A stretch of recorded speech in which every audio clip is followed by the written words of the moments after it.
Rebranding yourself as a real estate agent should not take you a ton of time, nor should it take you a lot of money, because there's a simple 3-step process that's going to help you rebrand as a real estate agent, not just for the sake of rebranding, but to actually generate you business, which is exactly the simple process that we're going to go through today. Step number 1, get clarity. Get clarity for yourself first before you go out there and communicate to the outside world. Be clear and have clarity on what it is that you as a real estate agent actually do. And ideally, you want to define the ideal clients that you enjoy work with day in and day out. This could be first-time home buyers, this could be veterans, this could be move-up buyers, and on and on. And also, as part of having clarity, you need to identify where it is that you actually work, because that's going to allow you to become the expert in the region, in the city, in the neighborhood, wherever it is that you want to plant your flag in. And here's the part where most of us miss it, including myself: having clarity on why we do this. Really ask yourself, what's driving you to be an agent? What drove you into the industry in the first place? Because I'm gonna guess there's a ton of passion within you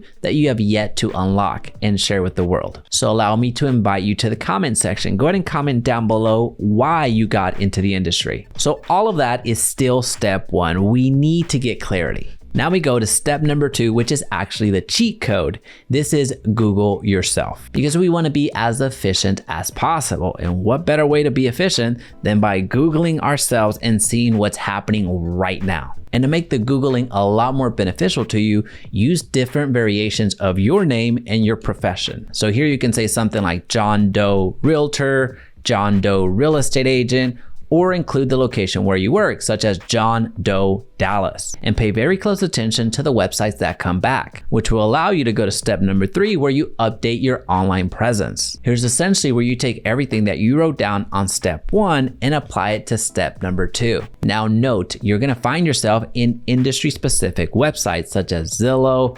Realtor.com, Trulia, and on and on. Now, some of these industry-related websites are going to take you a little bit of time to update because you might not have the logins to get into them, or you have forgotten all about them, which is not uncommon given that some of the profiles that you have access to, you have never logged into before because they were created by somebody else, by your brokerage, the MLS, the association, and on and on. Now, the second place where you're gonna have a ton of presence on is gonna be your social media profiles. These are gonna be a lot easier for you to edit because chances are you created them and also you're in them daily. So in addition to updating your bio on your social media profiles, make sure that you're updating any hyperlinks that might be broken. Now, of course, you're going to find your information on so many different types of websites, so it's important that you go to those websites and request any edits that might be wrong, because some of you might have an online presence from a completely different industry. So that industry no longer applies to you. So if you can take that information down so as to avoid any confusion, that's going to help you out a ton. Now, here's the thing. The reason that we as real estate agents are rebranding ourselves in this particular order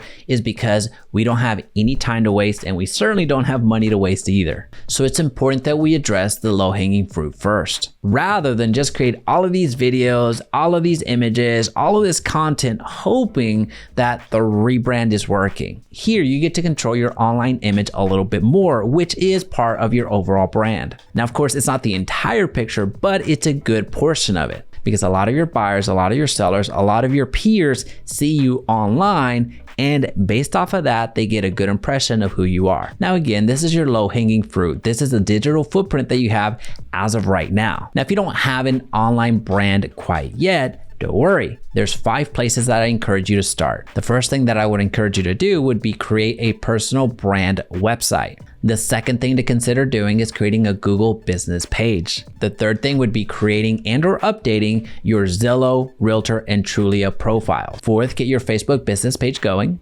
And fifth, get your YouTube channel up and running with consistent video content. Now, if you found value in this video, go ahead and comment brand down below. And if you want to see how to grow your real estate business altogether, check out this video right here.